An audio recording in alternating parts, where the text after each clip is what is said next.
আজকে আমি বানিয়েছিলাম একদম সিম্পল একটা পাস্তার রেসিপি। আর নর্মালি ভেজিটেবলস আর এগ দিয়েই বানাবো। মা হঠাৎ করে বিকেলবেলায় বললো যে যা একটু পাস্তা বানা, পাস্তাটা অনেক দিন ধরে রয়েছে। তাই জন্য আমারও বাড়িতে কোনো কাজ ছিল না, তাই ভাবলাম যাই একটু পাস্তাটা বানিয়েই নিই।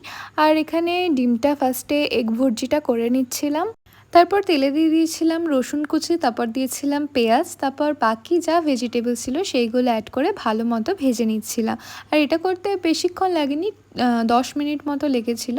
তারপরে দিয়ে দিচ্ছি টমেটো সস, সয়া সস আর চিলি সস। তোমরা এইভাবেই ট্রাই করো, এটা ভীষণ টেস্টি হয়েছিল। আর একদম ঘরোয়া পদ্ধতিতে বাড়িতে যা যা থাকবে তাই দিয়ে করো। আর ব্ল্যাক পেপার পাউডারটা অবশ্যই দিও, সেটা টেস্টে আরও এনহ্যান্স করে দেয়।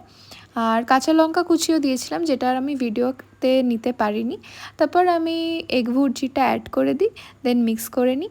আমাদের পাস্তা তো পুরো রেডি। তোমরা এইভাবে অবশ্যই ট্রাই করো আর আমায় জানিও কেমন লাগলো।